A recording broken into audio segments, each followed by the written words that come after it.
Blog Talk Radio. You know what time it is. Time to hang out with Mr. Coop. With Mr. Coop, with Mr. Coop, with Mr. Coop. Get the latest scoop. From Mr. Coop, from Mr. Coop, from Mr. Coop. Hang with Mr. Coop. With Mr. Coop, with Mr. Coop, with Mr. Coop. Get the latest scoop. From Mr. Coop, from Mr. Coop. Yeah.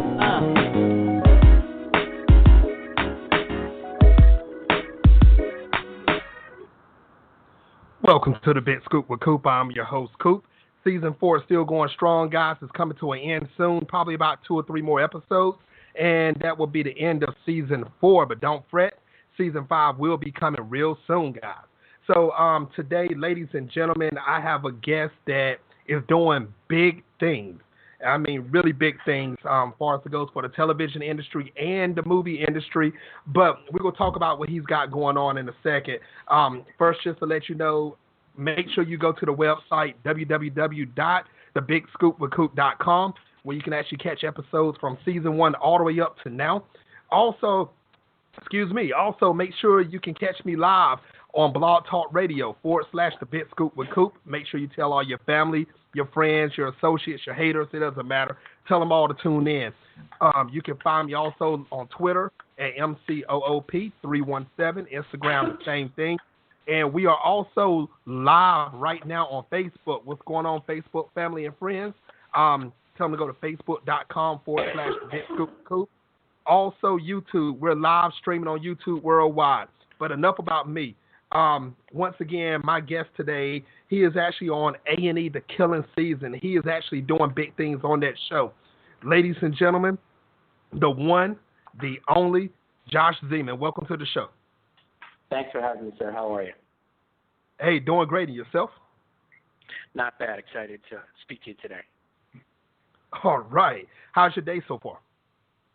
Been pretty good.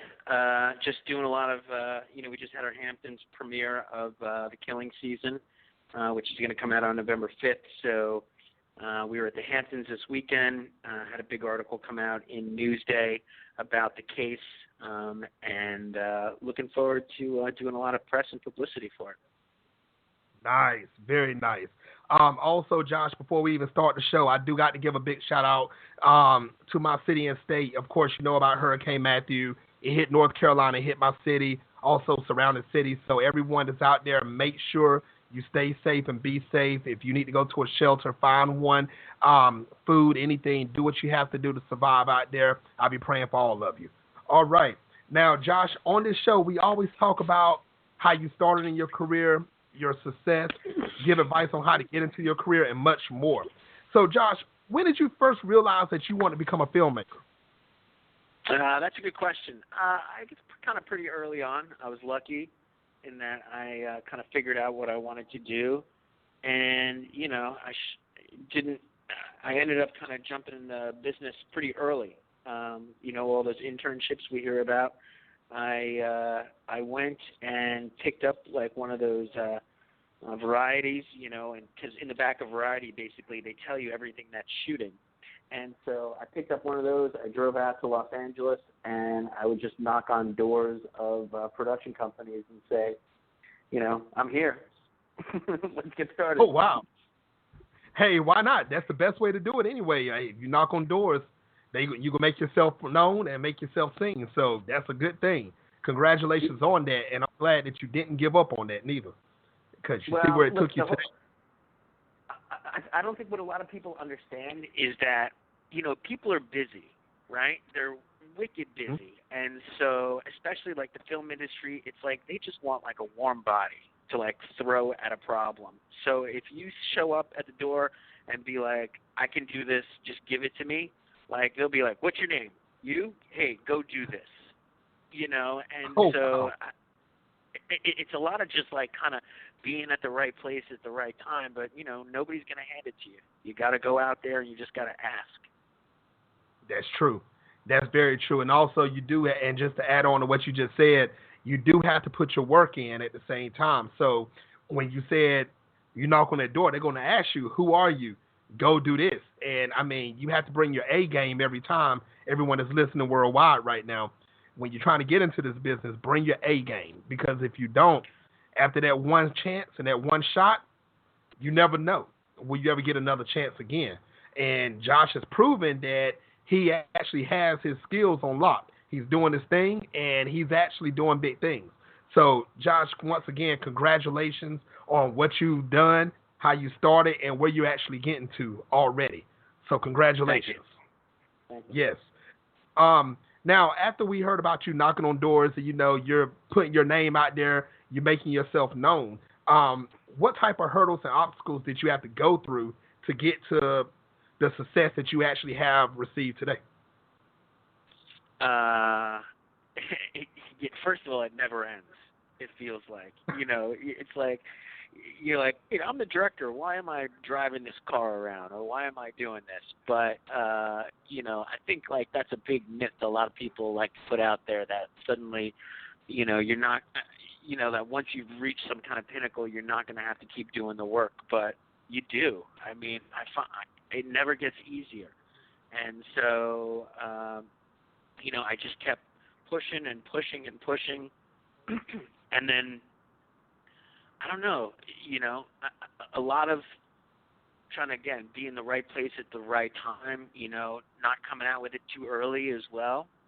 You right. gotta, that's a lot of people, I don't want to know about your film project that you have going on in the background until you've shown me that you know how to work on my film, and then when you've done that, when you've proven that you can do it, and that, you're trustworthy, and that you're smart, then I want to know about what you got going on, because then I want to help you, Right. A lot of it was just continuing to work hard, never giving up, and knowing when the right time is, That's true. And Josh, I think a lot of people that's listening worldwide right now, they feel that, just because they can pick up an iPhone and hit the record button, they can handle a $20,000 piece of equipment as far as it goes for a camera at the same time. And I tell people before, it's good that you're using what you can to make movies, but at the same time, hitting the record button on a phone compared to hitting the record button on a $20,000 camera or more, or $120,000 piece of equipment is two different monsters. And, that's good that you can do one thing, but you're right. As a filmmaker, your name and reputation is on the line. So, you have to bring your A game to work for you at the same time. So I'm glad that you have that good eye out there. You're not letting just any Tom, Dick, and Harry just grab your equipment and start shooting and having your name in the credits. So, yeah, yes. It's true. One of the great things about, the film industry is that, almost anybody can do anything these days. But there's a downside to it, too, which means that, there's a lot of crap out there. So you have to, really work and hone your craft, You got to practice. You got to, you got to work with people on the weekends, on their shorts, They got to work with you. It's a whole. The other thing is, it's a lifestyle. That's the other thing you have to realize. You got to make a lot of sacrifices. I think Lee Daniels actually said it. The guy who did Precious. He was like, right. Family. And this is rough. This is getting into some crazy territory. He's like, family. I don't care about family. I don't care about friends. I don't care about any of that. All I care about is making, telling the stories that I want to tell. And people were like, whoa. That's crazy to say you don't care about family. But I understand what he was saying. He was like, if your friends want to go out on a Friday night and you're at home, that's sorry, but that's just the situation, So you got to make a lot of sacrifices. It's not, unfortunately the media, they like to put out that it's just all fun and games, but it's not, it's hard. It's true. Very true. And I think a lot of people think that the television industry and the movie industry they think it's the typical 8 to 5 weekends off. And it really isn't, because And Josh, back me up on this. What I'm about to say, I guarantee you heard people on a Sunday say, "Hey, I got this great idea, and I can do this and I can do that for you." It never ends. It never ends for anyone that's in that industry, regardless if you're a filmmaker, producer. Yeah. So this is a 24/7 job, and I don't know when you actually get your sleep, Josh. I congratulate you on getting sleep on what you do also. So good job on that. Now, I think we were talking the other day. Someone was like, someone was joking that we would take Columbus Day off. It's like, what are you kidding me? Oh, wow. What's Columbus Day? Exactly. What is that? Exactly. Is that another name for Tuesday? I mean, yeah, you're right. You're definitely right on that. Now we heard about how you started and everything. Now I do want to talk about one movie that you actually touched and you did big things for. That's actually called The Station Agent. Now, Can you tell everybody about that movie and the awards that actually won for this movie, so people can see how hard work actually pays off? That was Tom McCarthy's first movie. It was a tiny, tiny, tiny low-budget film that we did like in the middle of New Jersey, and everybody just kind of came together and worked for like no money. I remember somebody told me, I was a sucker, they told me it was in August, and they're like, come out to New Jersey for a vacation, which is total lie. And I didn't really believe him, but like you believe him, I was like, really? New Jersey in August for vacation? And so this is a movie Tom McCarthy did. It starred Peter Dinklage, the guy on Game of Thrones, and Bobby Cannavale, who is on Vinyl, and Patricia Clarkson, and then the director, Tom McCarthy, who went on to do Spotlight, which just won Best Picture. So this was a while ago, 2006 maybe, and the film, we won Sundance, and I think it got a SAG award, a whole bunch of Spirit Awards, and it was just a real pleasure to work on. Sometimes you work on a project with a group of people, and it all just comes together, And one of the reasons why it came together is because Tom did his homework. He knew Peter, he knew Bobby, and they rehearsed those parts for weeks and weeks and weeks beforehand. I mean, there wasn't any getting in front of a camera. It was just complete rehearsal. And so by the time they got in front of the camera, they knew exactly what they were doing, and it shows. The movie's hysterical, and that's true. It's just a real nice movie, and it also goes to prove that like movies don't need to be about huge things. I mean, this is about literally, right? Because it's about Peter, who's a dwarf, and it's about friendship. And who knew you could make a movie that was so emotional and satisfying and about friends, with just, at a little train station in New Jersey. And that movie, everybody continues to this day to talk about that movie and think of the careers that movie has launched. Oh, yeah. Peter Dinklage, Bobby Cannavale, those guys are huge, So it was a real pleasure, and it was real nice to see how sometimes art, can kind of like, everything works, like the timing works, and that was it. Now, do you still stay in contact with any of the people from the station agent? I do. I see them all the time. People walking down the street, Josh, hey, what's going on? Actually that's Bobby. Bobby, Josh, hey, going walking down the street. Yeah. But I do. I see him all the time, and I called Tom and asked him a question about a screenplay that I had when he was writing Spotlight. So it's a small industry, a very small industry. Right. And that's something a lot of people also don't realize. You can't be talking a lot of BS about a lot of people because it's a small industry, and circle around. It's good. Yeah, absolutely. You're right. Now, Josh, people that's listening worldwide right now, I'm gonna give you another piece of proof how Josh starts, how he started, as you heard in the beginning, and how he worked, And what I'm about to talk about next with Josh, you'll see what I'm talking about as far as it goes for hard work pays off. Now, Josh, I want you to tell everybody how excited you were when you actually received the opportunity to work on that A&E television, A&E hit, The Killing season. Tell everybody about it that's not familiar with it. So I think we worked for about 2 months, kind of putting a trailer together, and we ended up hooking up with Alex Gibney, the guy who did Taxi to the Dark Side, the Scientology doc, and all these other great projects, and we ended up selling a show to A&E about this unsolved serial murders in Long Island. And what I could, kind of to your point, there is right above my desk, there is a sign, a framed picture that says, "Those who work hard get lucky." And we would talk about that, like, while we were doing it. And so it's true, it seems like it's getting lucky, but it's not.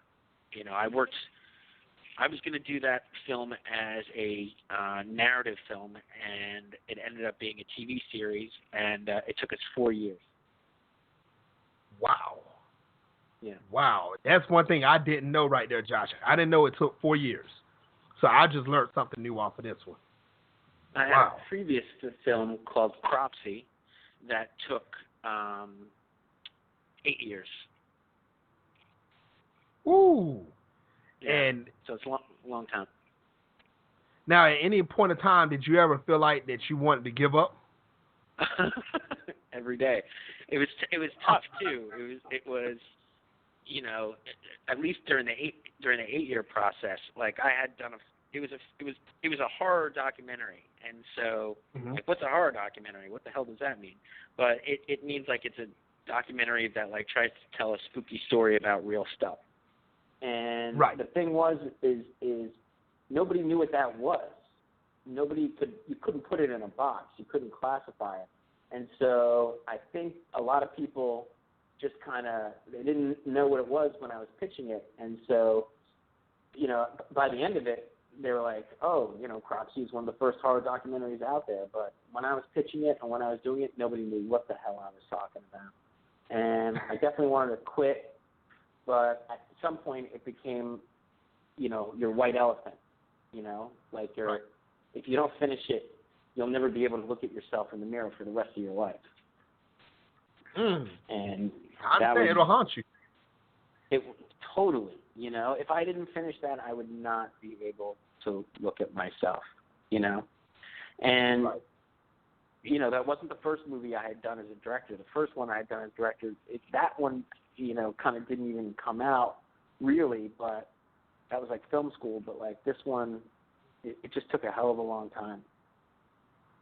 I definitely get you. Now, how you were saying it took so long for the movies to come out or the shows to come out and the movies to come out and everything. Now, I kind of want to sidetrack on this one for a second because I'm just wondering, did this help you out any as far as it goes for social media? And if it did, how important is it to you for social media in the movie and television industry? That's an excellent question. So a lot of people, and this is something I struggle with, right? You can either talk about making a movie or you can make a movie, okay? And social media is good as a way to connect with your audience and to figure out what your audience is. But I find a lot of people spend a little bit too much time talking about what they want to do than actually doing it. And it's about ego, because if I tell you about it, it seems a little bit more real, and you're like, oh, that sounds awesome, I love that, that's great, blah, blah, blah, and so your ego gets a little bit of boost. But the harder part is just going in and making it. So I just find too many people overuse social media rather than actually doing the work. The amount of time that you could spend per day doing that, is, you have to stop with the social media if you want to actually make the movie. Now, on the other side of the coin, in this day and age, social media is very important. People get reality shows based upon the amount of social media that they have. So we are a culture that rewards are influence, but you got to find a way to level it out, and you got to find the social media is good after you finish it, not before you finish it. After you finish it. Then you I can see where talk you're all coming you from. want. So basically, for you, social media will be best as far as it goes for the promotional side. After Exactly. everything is said and done. Ladies and gentlemen, that's listening worldwide. Go ahead. No, you know, and to get a couple ideas when you're starting. But there's too many people who they don't ever start. They just talk. Right. I get you. I definitely get you. Everybody that's listening worldwide right now on Blog Talk Radio, Facebook, YouTube, like Josh said, it's good for a promotional part as far as it goes for, promoting your product, getting it out there.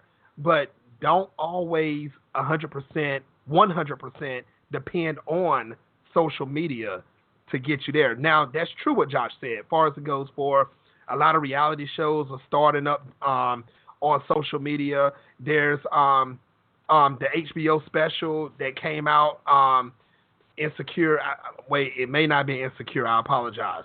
But it's another one that came out. Social media started up.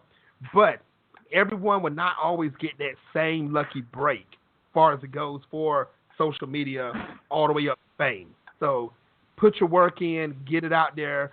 Use social media, but don't 100% depend on the social media. Now, on the same flip side, Josh, how can people find you on social media? They can find me on Twitter, Josh Zeman, JoshZeman. That's my Twitter. And they can find me on Facebook. And they could go to the Cropsey site, Cropsey. And that's where you hear all about what we're doing with The Killing season, our new show. And where are you guys located? Where are you located? I'm in North Carolina. North Carolina. Wow. Yes. I think you had some unsolved serial murders in North Carolina a couple of years ago, too. Oh, boy, don't tell me that. Sure. Please don't tell me that. I'll be wearing a rearview mirror in front of my face. Seriously. But no, seriously, though, and bring the show around here, seriously, because you never know what you will find regardless of what state you're in. There's always someone hiding. I'm not trying to scare anybody out there, but, the truth is the truth. So, yep. And talking about that, Josh, what is your personal opinion about, and I'm not sure if you heard about it, but, around North Carolina, South Carolina, and a few other states, these clown sightings. Have you heard about that? So I did a documentary a couple of years ago called Killer Legends. You can see Killer Legends and you can see Cropsey on Hulu, Netflix, Amazon, everywhere, right? So I did this show called Killer Legends 2 years ago. Go check it out. It's on Hulu. And in it, you will see a whole section on phantom clown scares, which is exactly what's going on right now. And, it's been going on since the 1980s that this is happening. Now, this was before Stephen King's It. This was before Poltergeist. And it was before the Internet. And it was crazy because you had sightings of clowns in the projects of Chicago. That's actually where we went. And then you had clown sightings in, Scotland. And the question was, how do these kind of clown sightings happen pre-Internet? And nobody really quite understands. But what we do know is that these clown sightings they're probably not, before they didn't really happen, but now we've got people who actually think it's funny and they actually are dressing up as clowns and going to freak people out. And on the show, we did that, and it was amazing to see some real hardcore ballers in Chicago, hardcore. When we drove up and down the street with a clown, they got freaked out. They're like, that's not funny. So clowns freak people out, no matter who you are, where you are, what nationality, race, creed, color, none of that matters. Clowns freak you out. Now, the question is, why is it happening now? We've had clown scares in Staten Island, New York. We've had clown scares all over the place. A lot of people say these current clown scares started in North Carolina. Is that true? Right? That's what they're saying. That's what they're saying. So Mhm. why? And we've had clown scares 2 years ago in Staten Island and a couple of years ago in England. But why is it? Why now? Like, is it just because it's close to Halloween? No. Is it just because of the internet? No. We had the internet before. Why is it happening now? I'm going to ask you that question. And you know what? And I'm going to give you my honest answer. Please. I don't know. I really don't. Like I don't. I've been trying to pinpoint that part. Why now? I'll tell you. Okay. So Listen. go ahead. Yeah. No, I'll just tell everybody, listen worldwide, because we about to get an answer to this.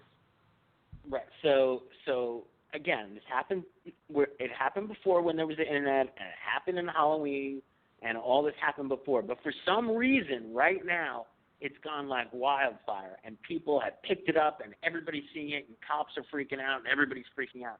And I'll tell you, this may not be too popular with some people, but it's all about the Joker, Batman and the Joker, and it's all about the fact because the Joker basically is like the top of the killer clown as we know it. He's the guy in our society who everybody fears, and it happened with Heath Ledger, and he's become like the most famous of the evil clowns. And if you watch the Batman movies, Heath Ledger, that Joker was all about chaos, and it was all about upending society, and it was all about kind of freaking society out and pushing them and prodding them and getting them to turn on each other. And I think it's politics. I think that's what's happening now with politics.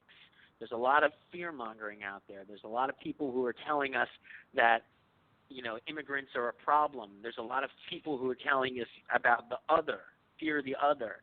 And, you've got a presidential candidate who is saying, don't pay taxes and hang out with the Russians. Like, are you kidding me? Don't pay taxes and hang out with Russians. Like, nobody says that. You know what I'm saying? That's like some of the foundations of the United States here. So you've got a guy who's pressing a lot of buttons and he's like kind of fear-mongering, and I think that's why this fear of clowns has really taken off. It's about chaos, and it's about panic, and it's about scaring people. Wow, I never thought of it from that perspective right there. I really didn't. And I'm not gonna go there with the politics part about how politics clowns will put that together. But you said it real well, and I'm gonna leave it right there on that one. So I'm gonna leave those clowns alone. And I'm not saying one versus the other. I'm just saying why it's happening. Yeah. Remember that like urban legends, like clowns, it's all about what the anxiety is of the country at the moment it becomes popular.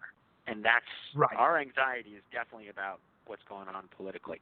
Now, interestingly enough, you guys in Halifax County, North Carolina, you do have a kind of semi-unsolved serial killer case, which is the Seven Bridges killer in Edgecombe County. Are you familiar with that case? Yes, I am. Mm-hmm. Okay. So, and that is very much like the show that I'm doing that looks at the Long Island serial killer case in Long Island. There we had 10 sex workers whose bodies were found along a desolate highway. A lot of them marginalized women, a lot of drugs, and all that stuff. And looking at that case, we found a whole bunch of unsolved serial cases of sex workers around the country. One of the cases that we looked at, that we were actually going to talk about, was the Seven Bridges killer, because, it's very similar. You had sex workers, you had a lot of drugs, same thing, and that's what's happening is these killers in this day and age, they're not going after, moms and soccer moms and stuff like that. They're going after sex workers whose jobs it is to stay underneath the radar and who are trying to kind of feed a habit. And so they become the perfect victim. And as a result, and unfortunately, those people are very much under the radar of the local police. And so as a result, it's about broken systems, folks. That's how it happens. And So very kind of similar in what's going on to what you guys were experiencing a couple of years ago. Yeah, you're right. You're definitely right. Everybody, ladies and gentlemen, just be careful out there. At the same time, make sure you do go check out A&E's Hit the Killing season. Like I said, Josh is doing big things, guys. But at the same time, be safe and leave this to the professionals. That just because you're hearing Josh giving this information out that's true, that don't mean go out there and try to look for serial killers. Leave it to the people that know what they're doing. So make sure you do that. Well, we're talking about what I think we're talking about is awareness. You know what I'm saying? And realizing that it's called situational awareness. And also realizing that another trend that we're seeing is a lot of people are using Backpage and Craigslist. And especially when it comes to sex. And you might think because you're on Backpage and because you're just going into the Holiday Inn up the street that somehow it's safer. But talking to a lot of the girls out there, what we're finding out is that the internet in this crazy way makes things more anonymous. And, it used to be that you go look in a car and you could see who you were dealing with, feel them out, is this guy crazy or not? And that's not how it is anymore. Now, when you make the deal, on the phone via Craigslist, like the deed is done. Like when you knock on the door and you open up that hotel room, there's no turning back. It's like you're already in the car. You know what I'm saying? So be careful out there. Yeah, you're right about that. Everybody, make sure you do take that advice. Be careful, be careful, be careful. I can't stress that enough also. So make sure you do be careful. Now, Josh, are there any future projects that you're working on that you're allowed to speak about right now? So we're hoping we're going to get a second season of The Killing season. We're hoping that. And then what's the next thing? Well, I am working on a documentary about a whale, if you can believe it or not. It's about a whale that calls out at a frequency that no other whale can theoretically hear. And so they call this whale the loneliest whale in the world, and we've been going out on these expeditions to try and go find this whale. Okay. Nice. When is have you started on that already, or are you almost close to the end, or? Okay. No, I've been doing that one for about 5 years, and that's taken a heck of a long time, and hopefully we're going to be done with that one pretty soon, and that'll be coming out soon. Okay. All right. Congratulations on that. Now, thanks, sir. Josh, what is your – oh, yes, sir. Now, what is your ultimate goal as a filmmaker? Well, I mean, that's a good question. Look, we all have a responsibility as we've all been given this great gift, right? To be able to make a movie, sing a song, write something, do anything. And with that gift, if you have a gift where people will listen to what you have to say, then you owe it to everybody to say the right thing. You owe it to everybody to educate and to spark change, because, the system isn't going to do it for you. That's what you have to do as an artist, or even, it doesn't matter who you are. So for me, it's an act of social change. It's educating people, not in a way that feels preachy, just in a way that says, hey, I want to tell you about something. I want to tell you that, it's dangerous out there. Or I want to tell you, that people aren't paying attention to the right things. Or I want to tell you that, we need to pay more attention to our oceans or the sex workers. Or it doesn't matter, But the point being is you can't take that power for granted. And that's what upsets me a lot. Like, it upsets me that people aren't out there trying to help each other. That's the golden rule. You know what I'm saying? So it's not about how much money you have. It's not about any of that other stuff. It's about how can you help your fellow human being and how can you educate them. Right.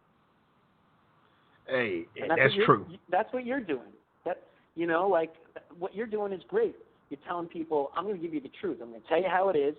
bring people on the show. You know, I'm going to do all this stuff, but you remember, this is what you need to do. Like, everybody needs to do that. You know, that's what everybody should be doing. You're right, and thank you for that. You're right, Josh. Thank you. And I mean, like I said before, you're doing big things, and people are hearing about you. Your fans that are listening now, and the people that's getting introduced to you for the first time are learning about you. So trust me, everybody. Once again, make sure you go find Josh on social media.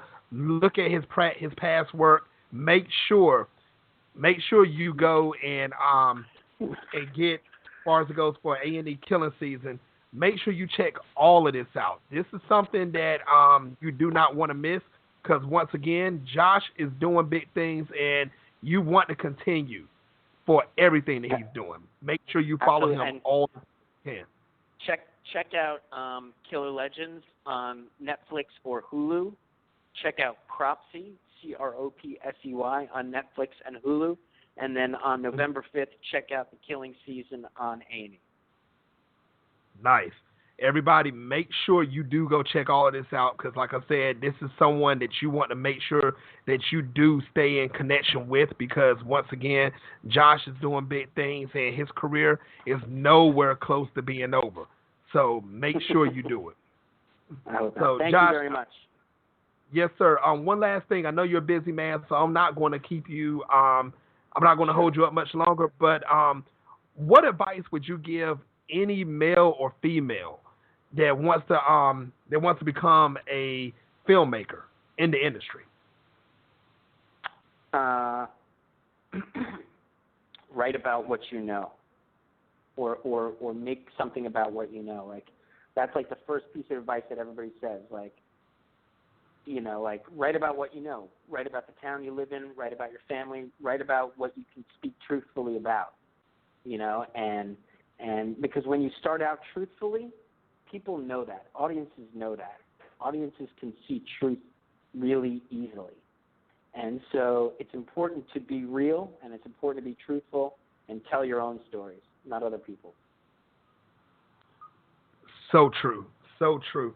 Everyone, I just want to say thank you, Josh, for, you know, taking your precious time for coming on the show and using your valuable time for actually, you know, educating the world for everything. So I want to say thank you once again. And Josh, I would love to have you back on the show in the future. Oh, thank you, sir. I would love to be back. All right. Everyone, make sure you do have a great night. You heard it here first on the Big Scoop with Coop. Until next time, people.